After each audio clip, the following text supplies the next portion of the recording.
Okay, guys, welcome.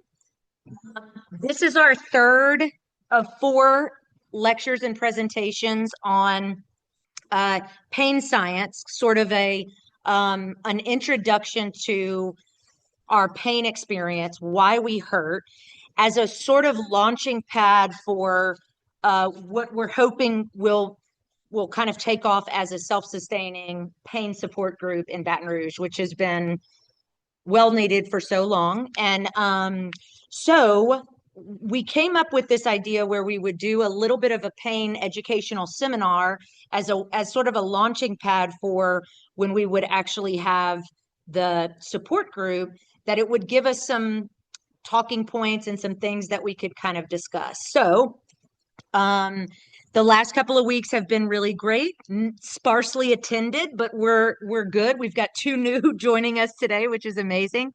So, welcome, welcome. Let me see if I can get the presentation going.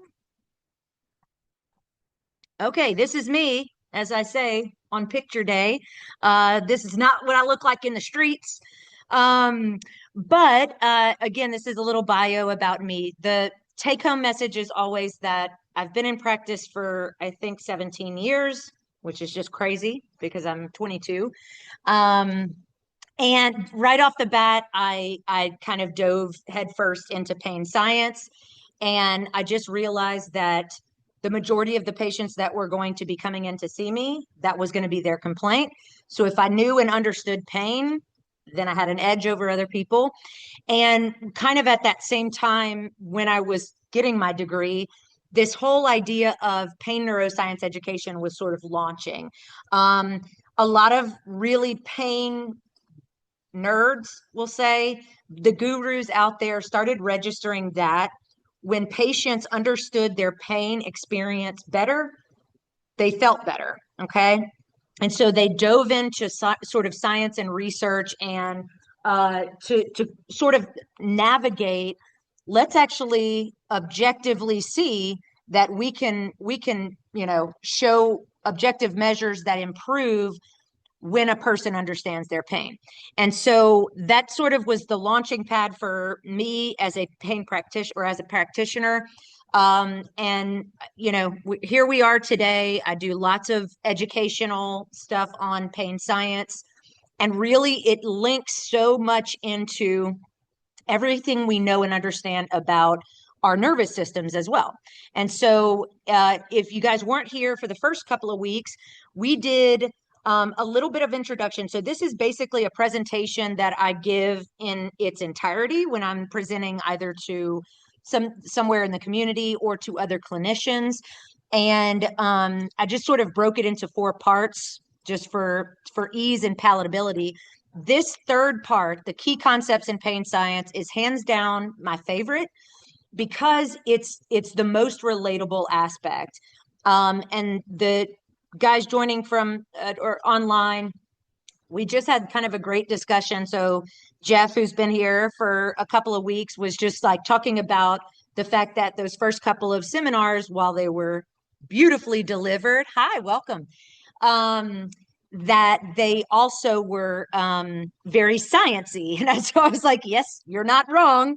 And it's hard because when you are someone who has a background in science and in any sort of healthcare related topic. Hello, guys. Welcome, welcome. Um, then it's certainly a little bit easier to understand. But what we realized again in the pain science and the pain science world is that when anyone, regardless of your background in science or no background in any sort of medical education at all, it's important for you to understand these things. So this discussion today, I think, will be a little bit easier to handle, mainly because we'll give examples that anyone can sort of relate to about their pain experience. Okay. And then actually, not next week because it's the day after Thanksgiving, but on December 5th, we're going to have our last pain seminar, and it's going to be a lot of management strategies. And what we've sort of pieced together in the last couple of weeks, and we'll talk even more about today, is that it always goes back to your nervous system, right? And whether or not our nervous system is safe and regulated.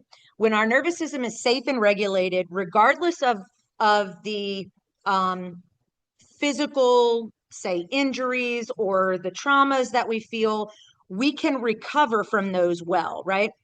And the regulated nervous system does not look like we're in this calm place constantly. We're not in this steady state. We're not robots. As humans, our nervous system is wired to respond to threats. And so, much like a mental and emotional threat, the same thing happens with a physical threat. Our body's going to mount some protective response. And then, once that threat is removed, we're going to go back to our calm, regulated place. Or that's the idea, right? We as humans also, though, we don't let go of stuff, right? We have the ability to set off a nervous system response even when we're not in an instance where we're actually experiencing that trauma or that injury, right? Just by purely thinking about something that happened to us. That person stole my parking spot at Target, okay, and then acted like they didn't do anything wrong. It's yeah. So we can reel about those things. Yes, if y'all want to come over here and have any treats. I'm sorry, I've just intruded on your. Oh no, you're good. You're welcome. Well, we're doing a pain lecture and we're teaching people about pain and trying to start a pain support group in Baton Rouge. So, well, the group I'm with is raising money for the organizations. I wanted to be able oh to talk yeah, about the Braves Midcity. Right. Oh, very good. So, no, please, y'all, you're welcome to stay. Yes, I think so. I mean, okay.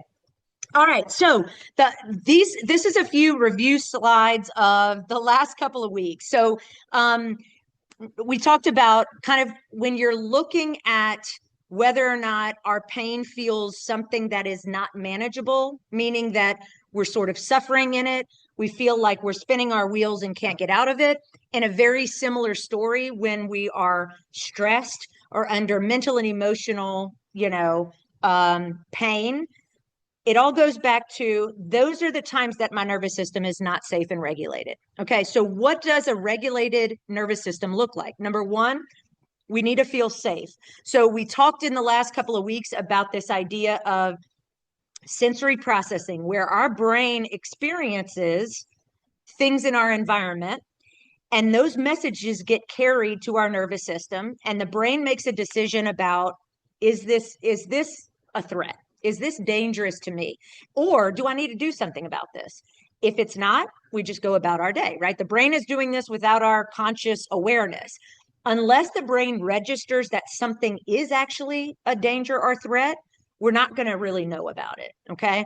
So we want to, as a take home message to kind of in this more overarching place, we want to create things in our world that help us with safety. So last week we gave the example of like, if you're like a true crime podcast geek, you got to stop, or you got to recognize that those sort of things, even though they're not happening to you, they ramp up our nervous system in a way that pulls us into a bit of an unsafe protective place, right? And of course, if we are aware enough, we can pull ourselves right back out of that. But there are other ways that we can lower the threats in our world and increase sort of the safety experiences in our world. So a regulated nervous system needs safety. It needs connection. So other humans, this is another conversation we've had in the last couple of weeks about how to find safe support systems for you to be able to co-regulate with. That's a huge piece. Our nervous system needs activation. So when I give lectures on stress, there's this bell curve to our stress experience, right? And on the way far left end is like we're not motivated to do anything, right? We're so under stressed that we're not even living our life, right? We're not activated, we're not mobile. So we do need some bit of experience to get ourselves out of bed, to move, to be motivated to kind of take on the world. All right. So, activation as a physical therapist, of course, that looks a lot like movement, and not in the movement of like, we got to go join CrossFit and Orange Theory, but movement in the sense that like your body was designed to move, even if it's gently. When you're not moving, it's going to hurt, right? Or it's going to start setting off alarms that say, wait a minute, why isn't she moving? Is something wrong? Should we be terrified of something? And so then our brain and our nervous system can orchestrate some big dialogue about a threat that we're not actually in. And then finally, we need rest. We need to be able to go in. We need to be able to create peace and silence in our world and rest. Okay. We also talked about this sensory processing, and this is the idea that the way we navigate our world is through sensory experiences. We have sensory receptors all over our body, right? We know of our five senses. There's actually eight, but we take in these messages from our environment. So I used to I've given the example, if I walk outside and it's a little bit cooler than I thought it was, I'm going to walk right back in. I'm going to go to my closet. I'm going to put my sweater on. Another thing that's going to happen in my body is my nervous system is going to trigger some things to increase my core temperature. So I'm going to shiver or I'm going to get goosebumps. Those are things that are happening and we're not really thinking about them, right? We're like wired to know, okay, it's a little chillier than I thought. I'm going to go get. So all of my muscles that cause me to turn around, walk back in the house, open my closet, put my coat on, they're pre-wired. When the sensory experience says, hey, it's a little bit chillier, this is what you need, right? So every human experience that we have is all about how we take in this sensory input and then we deliver it to the brain, and the brain decides, is this important? Have we been here before? Is this necessary for Claire to know? And then we have some response. The goal of the brain is always safety and survival, right? And so what's hard about this in the pain science world and in the mental health and wellness world is that our brain can decide something is a real threat even when it isn't, right? And so that's hard. So we have to recognize that, and when our brain and nervous system is doing that, and sort of pull ourselves back in, right? Create more opportunities of safety in our environment. Talk to our nervous system, hey, thank you so much for protecting me, but you don't have to freak out about this, that sort of thing. The other thing we talked last week about was that pain is not just about what's happening in the tissue. Pain is not just a physiological, biological response. It has everything to do with every aspect of who we are as a human, every unique thing that makes us who we are. So including how we were socially brought up, the belief systems that we have, the religion that we were raised in, our race and our ethnicity, how we identify, the psychological component, our mental and emotional health and lability. The people who tend to, and I don't want to say the people who tend to have persistent pain are always more of the mental and emotionally stressed, but the people who have consistent, persistent pain that are suffering in it are also highly, highly stressed and anxious and mentally and emotionally not safe and regulated, right? And so those two things, which is one of the pain concepts we'll talk about today, can sort of make both of those things grow. If I'm more anxious and stressed, my pain experience is going to go up. If I'm in more pain, I'm going to get more anxious and stressed about what this means. Am I going to ever be able to work again? That sort of thing. So those two entities will always sort of play off of each other. We got real sciencey last week talking about the different classifications of pain. The reason we always bring this up, or the reason I'm always delivering this in my speeches, even to the layperson, is that what has happened in our medical model is that we have treated all pain as nociceptive or acute pain. So what we do is we get imaging to look at the tissue, we get injections in a certain area, we get medication to manage inflammation or muscle spasm or anything like that. We treat the tissue and we never treat the nervous system, or we never incorporate treatment of the nervous system. And so what that has led to is a pain epidemic, right? And a pain epidemic means an opioid epidemic, right? Because we think, hey, if it's something in the tissue, then I can treat it with this drug. And that drug is actually not very beneficial. And what it is doing is it's creating way more problems in terms of addiction, death, all of those things. So that is a little recap. That's a lot to take in, but stick with me because this is where it kind of gets fun. So these are about, I think I came up with eight or nine key concepts in pain science.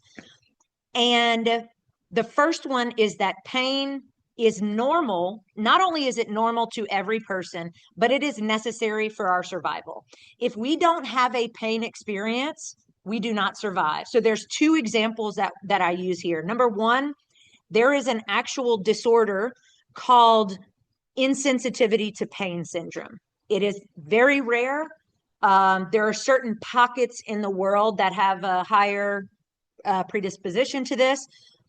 But what that means is that my ability to feel that that's, too hot and pull away from it, or I'm walking and there's something sharp in my shoe and I need to take my shoe off and look at that and get rid of that threat, is not there. So what happens is these people are risky. There's a lot of risky behaviors because the things that are threats to us that we register as, I shouldn't do that, they don't have that. And so these individuals have a very shortened lifespan. These are the baby. I mean, there are horror stories about little children who don't feel pain, who will get in a scalding bath, or a parent will come in and they're picking their skin off, because they can't feel that and they don't have any social construct of the fact that they're bleeding, and that means, that this is a bad thing, or to stop. The other example I use in sort of the medical world is leprosy. And leprosy is one of those things that is terrifying to people. Like we shun people who are lepers. We call people who are other leper. And the reason that they were so hard, they did not fit into the norm, is because their bodies were completely disfigured because they lost their ability to sensitize pain or to feel the experience of pain. So these individuals had a nervous system disorder where they stopped feeling that there is a rock in my shoe, so I'm going to walk around on that rock in my shoe for 6 days and not realize it. And then I take my shoe off and I have a pressure ulcer that's through to the bone and it's now infected. I don't even feel that it's infected, so I'm going to keep walking on it. So this is what leprosy looked like, is they started losing digits and hands and toes and feet. And they were continuing to walk and use those things as if they were not feeling them, because they were not. So those are two instances that just show us that this alarm system that we're wired with is absolutely necessary for us to be able to regulate and survive in our world. The problem is that that protective mechanism goes rogue sometimes, right? Now it's starting to send that alarm off when there's no real threat there. Okay. So necessary and normal. Okay. Pain relies on context. I would say, or another way to say this is pain is contextual. I would say that this is probably my favorite thing to kind of unpack with people, because you can feel how relatable it is. So the example I give, you can see the picture in the middle is like a paper cut on someone's finger. Now, there are certain areas of our body that are wired with more sensory receptors. So a paper cut or cut on the tip of our finger is going to hurt anyone because we have so many receptors there. But a paper cut or let's say a broken finger is going to affect a concert pianist or a violinist way more than it's going to affect a soccer player. Okay, so if I'm a professional, so unless I'm a goalie, all right, without the goalies, if I'm a professional soccer player, a striker, had to look that one up, didn't know soccer positions. I'm not using my hands, right? That's the whole goal of soccer, is not to use your hands. So I could be dealing with this paper cut, dealing with that broken finger. It's bothering the you know what out of me. But the second I lock into my game mode, I'm not thinking about my finger, right? If if my well-being and my quality of life and the thing that I do for work and the thing that I love the most is that I need that middle finger on my left hand to pick a bow, that's going to be way more problematic. And we could argue that, yes, that violinist, because they use their fingers so much, they also have more sensory receptors than the normal. They do. But that is also just a more meaningful, more in terms of context, injury to that person. Okay. Another example I give, you'll see the little kid on his bike, right? So if he's out for a bike ride and he falls down and he's with his buddies, right? And he looks up and his buddies are like, "Come on, get back up on it," and they're excitable. Hey, you're good. Like he's going to get back on his bike and keep going, right? But if he looks up and he's got his two mommies, in our case, with tears in their eyes, and we're nah, we're terrified. He's going to start being terrified, right? Like as a mom, one of the biggest things is like control how you react to their injury because because you can make a situation much worse, right? So if he sees us freaked out, he's going to freak out, right? Oh my god, it's going to hurt so bad. Now, let's say he gets up and goes back with his buddies and then 30 minutes later, he doesn't feel anything, he's going, he's riding. 30 minutes later he gets home and looks down and realizes that there's blood. Oh, now we feel the pain, right? Because we have these social constructs and these contexts that we've been taught that blood is not good. Blood is bad. This has to be a real danger, all that sort of thing. So this child went from feeling no pain with his buddies having a blast to all of a sudden back in his world registering that I'm really hurt, and now the tears come, right? Um the picture on the left there, so this is a pain study done by Lorimer Mosley, the gurus that I follow out in Australia. And what they did is they took a stainless steel like rod, right? And it was at a room temperature. That temperature did not change. But what they did is that they had the experimentee, the person doing the experiment, they would feel the steel rod on their arm at the same time that they would see a light. Okay. And they were told rate the intensity, not of pain, but rate the intensity of the sensation you're feeling. Okay. So every single time they were tapped, they saw a light. When they saw a blue light, the intensity of the stimulus was registered as way lower than when they saw a red light. I mean, that's the graphic. That is a considerable difference. No difference in the stimulus, just a difference in the light. And we are socially constructed to think of red as danger, fire, hot, bad, and blue as cool, calm, safe, right? So there's this danger assumption when we see the red light and not with the blue light. So there's lots of studies like this. There was another one done where they put the people in, one of those that looks like a dryer at the old hair salons, like you put like a thing around their head, right? And the people would watch the intensity dial turn up. Now, they would hear this, they wouldn't feel any change in sensation, but just by watching the dial go up, and they were asked at every like 30 seconds, I want you to rate the intensity of this situation.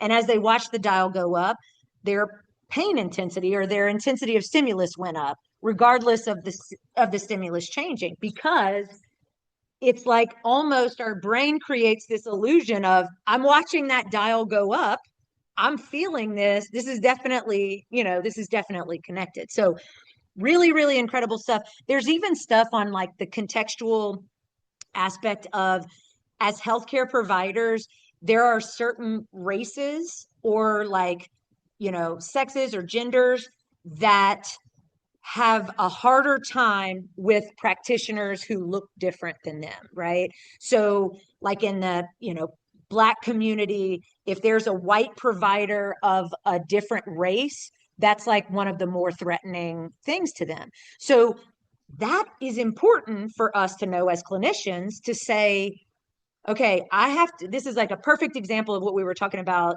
being trauma aware or trauma wise, to know that there may be a bias here and an assumption that for whatever reason, all the social constructs, all the belief systems that they've put in place, that I'm a threat to them just by being a woman and a white woman, right? And that's hard because I'm like, well, that doesn't feel fair. But if we know those things, then we can do better, right? We can make people feel better. But it was like I forget exactly what the difference was, but it's like getting a flu shot. They were talking about getting a flu shot and the way people felt getting a flu shot based on the provider giving the shot kind of thing. So it matters. The context of how we live and our belief systems and all of those things matter. Um, Brain is, again, not about tissue. It's not saying that this amount of tissue damage is present, so that's the amount of pain you're going to have. Pain is purely our brain's interpretation of something being dangerous. So we call it danger reception, right? We use the term nociception. That was a big fancy word, but this idea that when a message gets to the brain, that message doesn't say, "Oh gosh, something painful happened on your arm." The message says, "Hey, you've been touched on, your arm and the skin. It was intense enough for us to activate these nociceptors. Is this safe?" So it's not like delivering the message of pain. The brain is making that decision, right? And the brain can make a decision that you're not in a threat when you actually are, and it can make a decision that you are in a threat situation when it's a really benign situation. So the picture of the snake I use, there's a TED talk that Lorimer Mosley gave years ago. I think it's called Why Things Hurt, and it's a genius TED talk. But he talks about this idea where he goes camping all the time. He lives in Australia. He calls it the bush. He's walking and he knows this area so well. He always gets scraped by a twig or something like that. So he's going about walking in the bush, gets scraped by a twig, doesn't think twice about it, gets into the lake, wakes up in the hospital, right?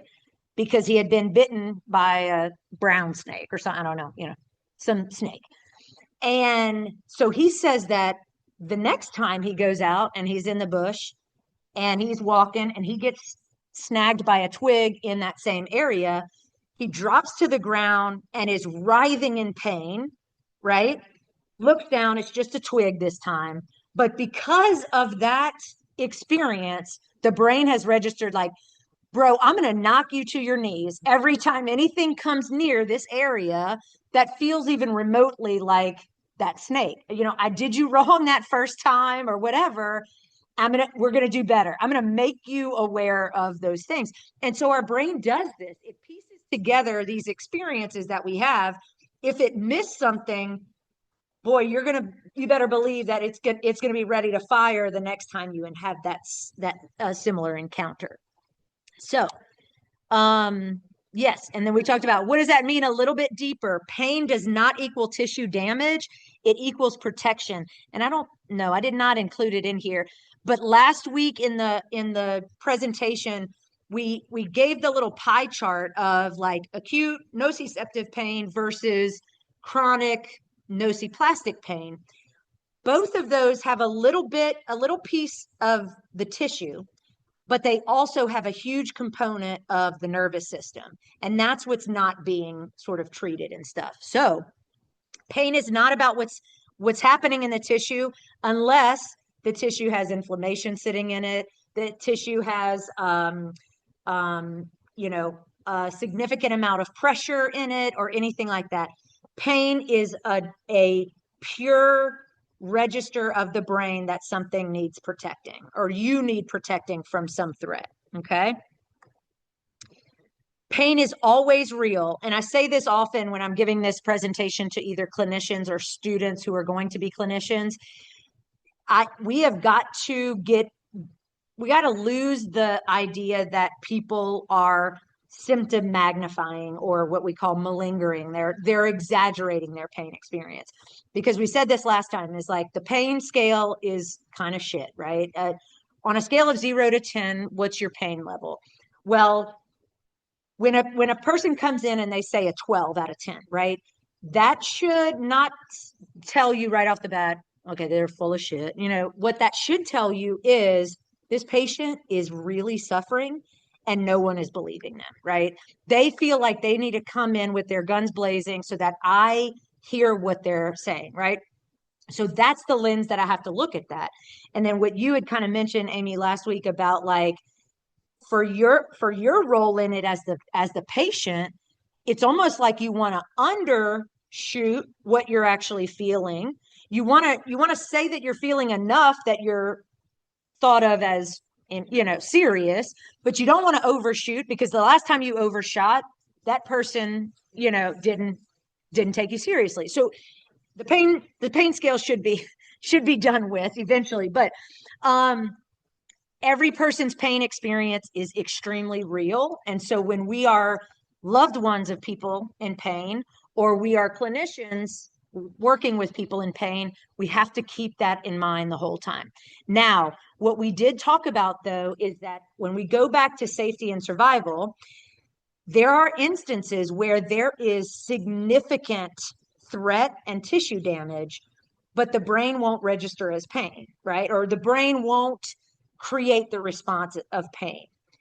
And then there are other instances where there's no tissue damage whatsoever, and our alarm system is gone berserk, right? There's even like the residual limb situation where there's no tissue present at all, but yet that tissue hurts. It's the nervous system, right? It's connected into that nervous system. Or we gave the example of the soldier who steps on a bomb and loses a limb, and that person, that the brain in that moment registers, hey, it is way more important that this person gets to safety, not that they writhe around on the ground screaming out in pain, right? So you hear these stories of soldiers waking up in severe pain, but not even remembering in that moment that their leg got blown off, right? Very, very real, but very complex situation. Another pain concept is that pain is unique to every person. So we talk about this idea of pain tolerance, right? And I get patients all the time come in and like, I have such high pain tolerance, like it's like a rite of passage, which I also do when I'm talking about like being an empath. I'm like, I'm such an empath. I feel everything that people are going. It's almost like, but what it translates to is my nervous system is ready to trigger and protect me quicker than the average person, right? When we have a low pain tolerance, right? When we have a high pain tolerance, that means that, oh, the threshold has to be really high for my nociceptive system to kick in, right? But for every single person, everything that has happened in your life up to this point, the good, bad, the ugly, every trauma you've had, every good thing that you've experienced, sets you up for how you feel right at this moment and how you interpret things in our environment right at this moment, right? It's why one day, stubbing my toe can feel like the absolute worst thing when I'm, in a fight with my spouse, or I'm stressed about work, or the kids are yelling or what. But then in another day, I can like kind of giggle about it. Of course, I'm still hitting the ground and I hope, but there's a different experience in that moment, right? So, and that's based on your nervous system in that moment, in that day, right? But every single thing that happens in our life, who we were raised by, the religion we follow, the education we have, plays into how we feel, right? And what our pain experience is. This is the thing we kind of talked about. I think I have the video. Yeah. As pain is an illusion. So the idea that the pain can orchestrate some story that's not actually real, right? And I love this picture here. Well, on my screen, it's on the right. Yes, on the right. It is the rubber hand experiment. And I have a video that I'm going to show you guys in a second. And it is this idea that They've even figured out that if they take a rubber hand and they put it on, and so I'm sitting at a table and I've got my right hand under the table or behind a curtain, right? And they put that a right rubber hand right in front of me.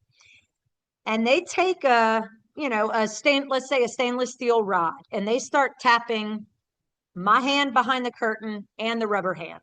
So I'm looking at this rubber hand and they're tapping it, and I'm feeling that they're also tapping my real hand, right? The rubber hand starts becoming an extension of my body, that my brain starts to become protective of that rubber hand, right? So, behind the curtain, they're stroking and they're stroking the rubber hand. They're tapping. They're like, oh, you feel what that feels like? They're doing the same thing. So what you're seeing, what you're feeling becomes the same in that rubber hand.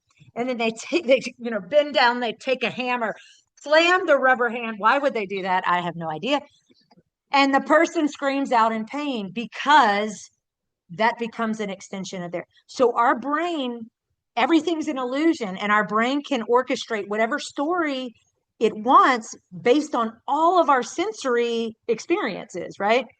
So I'm going to show you all this video because it's and that's the example of the intensity knob, right? Where nothing's truly changing in the stimulus. Maybe they hear a sound that gets a little higher, but when they see that dial go up, right? Okay.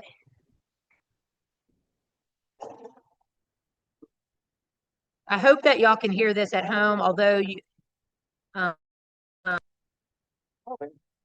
Robotics community. How can we extend the human body, not only with advanced prosthetic limbs for amputees, but maybe for exoskeletons? And then, of course, the question is, at what point do these external devices become part of your own body representation? At what point do you start to feel that this is really me? Today in the lab with Henrik and Andreas and Henrik's postdocs, about to be put through the rubber hand experiment. And then put your arm here onto the table and input the box.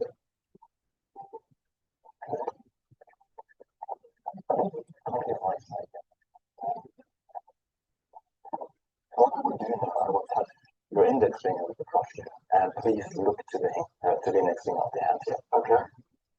With my hand hidden from view, Andreas starts to stroke my index finger and the index finger of the rubber hand in almost perfect synchrony.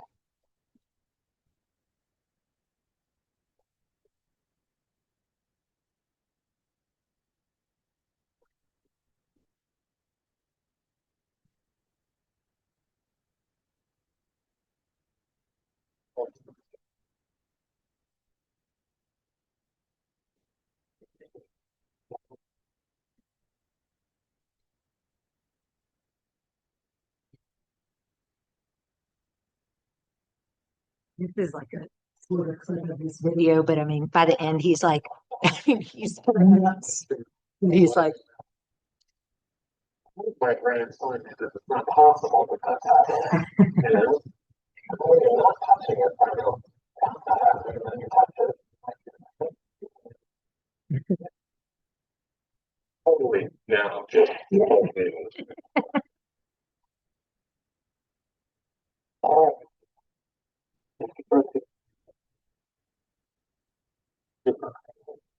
I'm going to connect my finger with the rubber hand and introduce movement to the experiment. Look now.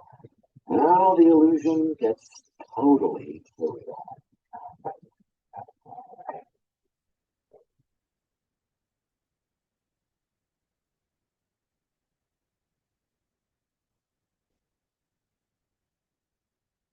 How long where it suddenly switched. I was like, no, this isn't working. Suddenly. Now it's just again, the more I'm doing it. But listening, now I'm not doing anything. Now that's crazy. I am doing it. That's crazy. Now it's more so it goes on. anyway, that was a great segment. And the in the pain science world, when there are really, really severe types of nociplastic pain, meaning very nervous system driven, one is complex regional pain syndrome, Liz, if you're listening. but there are techniques that use mirror therapy. So for like residual limb pain, what you'll do is you get the patient in front of a mirror, so their either residual limb, which is not there, or their really, really painful limb is behind the mirror, and they're looking at their good side and then the good side in the mirror, right? And they're doing just like that, like coming up on, tippy toes, or, tap your foot or do. And so you're watching, or like if it's the hand, I'm grabbing a towel or something like that. And the one behind it that's really affected, if it's not a residual limb, it's doing things very gently. But your brain is seeing, I have two good limbs. And it's like rewiring your system to trust these two limbs, not this one that's not doing what it's supposed to do. But that's the best. The mirror therapy is like the number one treatment for residual limb therapy. Yeah. Crazy stuff. And in a similar way, this idea of this sort of central connectedness is when we have patients who have had like an ACL reconstruction, like a really significant surgery. What we can do in the clinic is we start strengthening the other side, and even you can include the mirror and stuff.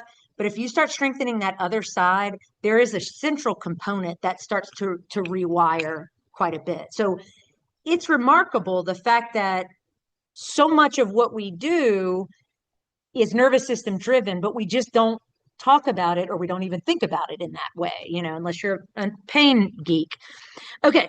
Pain is enhanced by fear and misunderstanding or lack of knowledge, right? So let's talk about fear as one thing. I call it the WebMD effect, right? You can have like a headache and you go and put your symptoms into WebMD, and all of a sudden that headache is way worse because you have cancer, obviously, right? And so it's like this whole, if I believe that what I'm feeling is so much more significant, then it's going to feel worse, right? For me, historically, I'm very proud to say I no longer think like this. But for me, I was a hypochondriac, but I had this fear about getting some debilitating neurological disease, and not being able to be here for my family. So let's say it's multiple sclerosis. So anytime I would ever get like sick, where I would get kind of, that achy, inflamed feeling, which is just like, which I know in my head is my body doing what it's supposed to do to fight off this infection or whatever. But in worst case scenario, Claire land, I'm like, this is it. This is when my whole life shifts. This is the first sign of MS.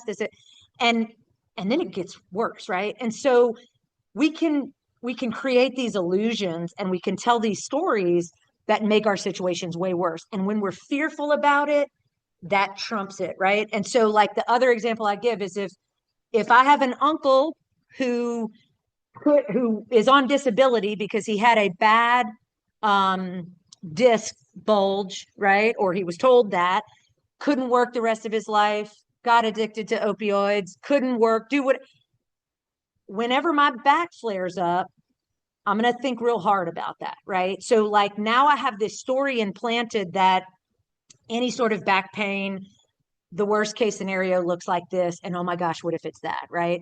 And so fear drives, how much pain we have.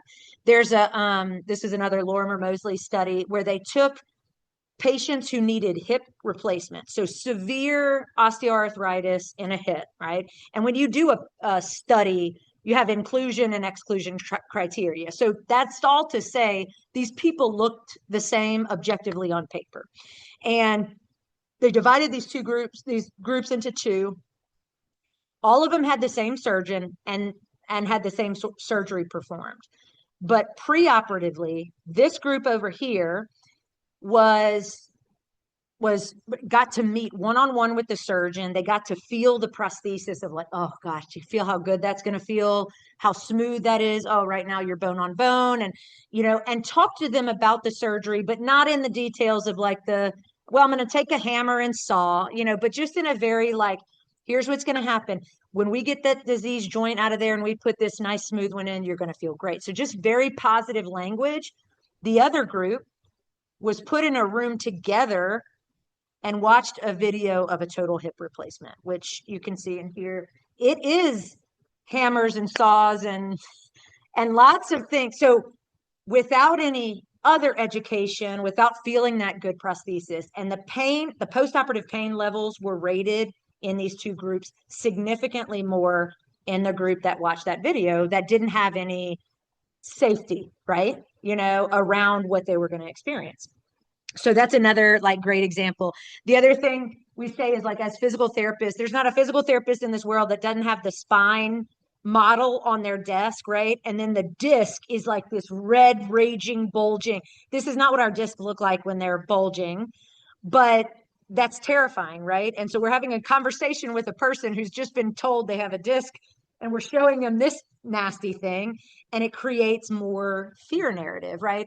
And so one of the big things that Lorimer Mosley teaches is that your words matter, right? We as clinicians or doctors, if you're listening, stop saying things like you have the spine of an 80-year-old, or ooh, this is the worst I've seen, or whatnot, right?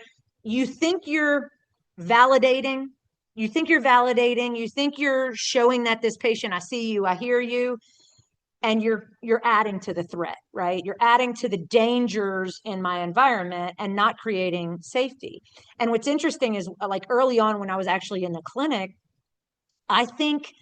I'm good with my hands, but I think my biggest gift was being able to talk to people and give them hope about their pain situation. So it was all very positive driven, and a lot of this key concept stuff, but in easy to follow language. And for the first time, they walked out and they're like, I feel better. And I'm thinking, I didn't do anything. I just sat there and held your head. I didn't really do anything, but I talked to them, right? And I gave them hope about something. The other thing is, when we don't understand something, we think the worst, right? And so that the hip replacement segment was a good take on that. But it's also this idea of like, if I'm sitting and I have this pretty significant pain experience that I'm feeling, I'm assuming the worst, right? Especially if I've been told, or my beliefs for my whole life and our medical model for our whole life has told us that it's got to be something in the tissue. If something hurts that bad, we got to get an image of it. We got to inject it. And so when I don't understand why I feel something, it feels way worse, right? It gets way worse because we automatically, we're worst case scenario, Claire, we're assuming the worst about it, right? And so finally, going back to why we're here and why we're having these sort of discussions, is that when you truly understand pain, and I teach my patients about pain, your pain experience decreases. And the reason is because the threat around what it is goes down. We now have words to describe what's happening in my body. Now I'm not thinking that the same thing's going to happen to me as it happened to my uncle. I understand and am more connected into my body a little bit. And this is a quote, guys who are online. I have keep showing in every segment, and it's a quote from this book, Explain Pain, which is an amazing book. But it's basically that anyone can understand their pain experience, and when they do, their pain goes down. They feel better, right? And so pain education is a huge component as to how we're going to change this pain epidemic and this, and make people feel better about. Okay. All right. How are we doing? Good? Okay, we're hanging in there. How are we at home? I think you guys are muted. So, but here, what I want to do before we kind of peel into the support group, which we kind of just do in person just to, protect everyone here. But if anybody has any questions, I'll share it with the group. That way everyone can hear. And I'll look and see if y'all have any questions, you can post something in the chat or raise your hand if you're online. How about in here? Any thoughts?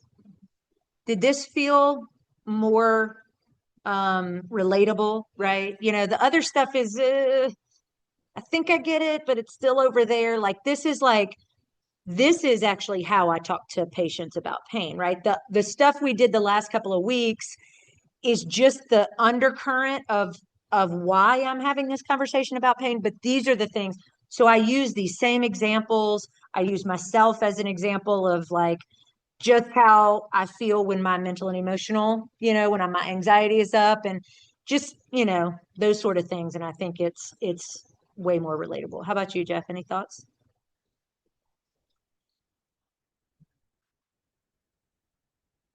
All right, good. Yeah.